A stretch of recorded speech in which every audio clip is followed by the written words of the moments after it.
Faites du bruit pour Alfred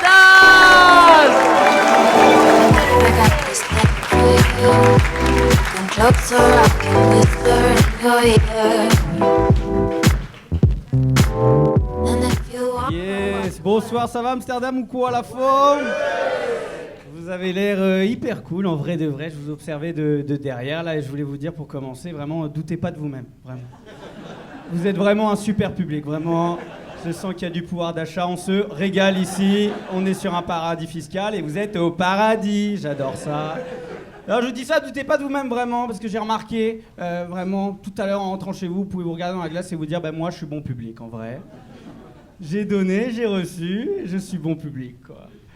Je vous dis ça parce que j'ai remarqué après les spectacles de stand-up, vous aimez bien débriefer des différents humoristes que vous avez vus juste devant le Comedy Club.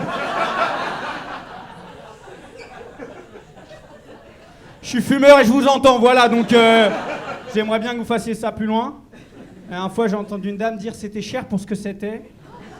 La soirée était gratuite, t'es qui en fait? Après, les spectacles d'humour, vous aimez bien aussi nous faire des retours sur nos blagues, notre travail. La dernière fois, il y a un homme d'un certain âge avec une moustache qui vient me voir après le spectacle, qui me dit « Alfred, j'aimerais bien que tu reprennes les études et que tu rentres vivre chez ta mère. » Et moi, j'étais là « Papa, retire cette moustache, je sais que c'est toi, j'ai totalement compris ton petit jeu. » Voilà, content d'être là. Je vais vous parler un peu de là où j'ai grandi. Je pense que vous avez capté. J'ai grandi dans un quartier difficile, les favelas de Versailles, c'était hyper dur. J'ai grandi entouré d'hommes blancs, hétérosexuels, habillés en Ralph Lauren, que des Viannais partout autour de moi. Une mixité sociale comparable à une sortie de messe à Île de Ré, quoi, vraiment. Il n'y a que les prêtres qui baisaient, quoi, c'était cette ambiance.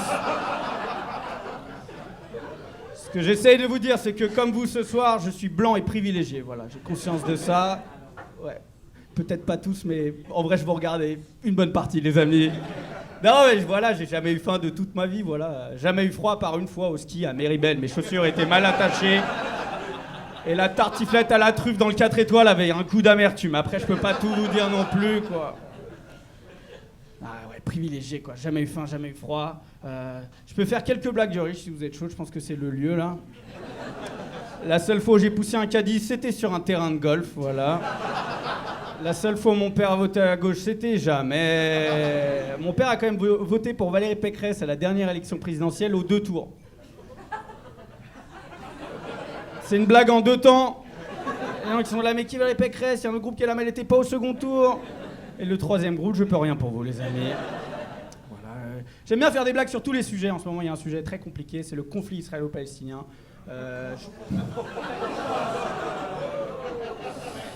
Je me sens légitime pour en parler, hein, vraiment. J'ai pas fait mon TPE là-dessus, hein, je suis honnête avec vous. TPE, vous l'avez, le travail de groupe, vous vous souvenez, on était un groupe, devinez qui a pas fait le travail, il est sur scène. Allez, super. Mais ouais, putain, je fume 8 pétards par jour, qu'est-ce que j'y connais au conflit israélo-palestinien? Tu sais, il y a 5 mois, je croyais que la bande de Gaza, c'était un groupe de rock, voilà.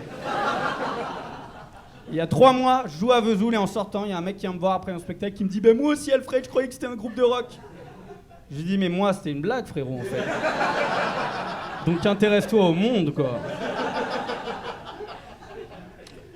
Là, le conflit, il se propage, tu vois, aussi vite que la chlamydia dans une classe des... Ouais, vous avez compris, quoi.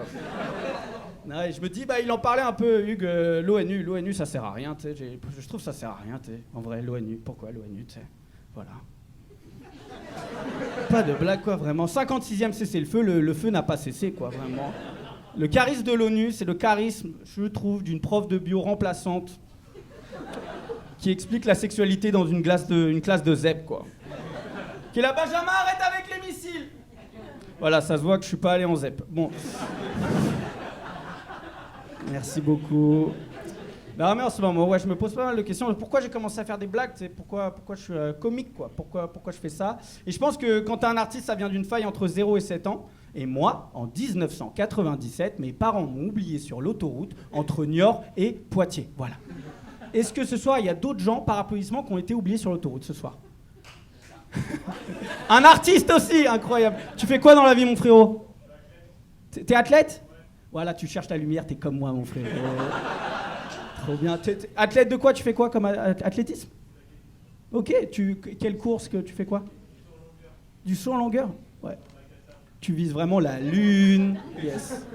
Après, je fais des meilleures blagues que toi, sans être... Après, tu sautes plus loin que moi, donc t'inquiète. Non, mais ouais, moi, tu sais, 1997, c'est la fin des années 90, c'est l'âge d'or de la pédophilie, voilà. Et moi, quand j'étais petit, j'étais beau. Oh là là, une burrata, vraiment. Blond, un amuse-gueule pour pédophile. Je me serais saisi moi-même, vraiment. Oh là là. Je me suis toujours demandé si les pédophiles en prison sont nostalgiques des années 90. Ils se reconnaissent entre eux, ils sont là. On était bien dans les années 90, on pouvait faire des films et avoir des Césars, yes.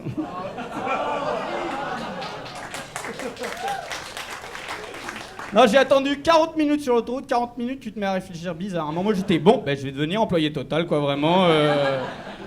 Au mieux me marier avec une camionneuse ou un camionneur, quoi, j'en sais rien. Non, j'ai chanté une chanson, ça m'a sauvé. Pendant 40 minutes, j'étais comme ça. J'attends maman, j'attends papa, qui travaille loin de la maison. Et je pense, Marc Dutroux, il a ouvert sa camionnette. Ah, il a fait, non, les petits autistes, je ne fais pas. Il a refermé, quoi. Non, je sais que ça se voit pas, moi, je suis issu d'un métissage. Mon père est français et ma mère est folle. Du coup, elle est revenue me chercher en dérapage contrôlé façon taxi. Ah, elle sort de la voiture, elle fonce vers moi, elle me met une claque et après elle me fait un câlin. J'étais genre, waouh, l'amour et la violence peuvent être mélangés, je savais pas, quoi.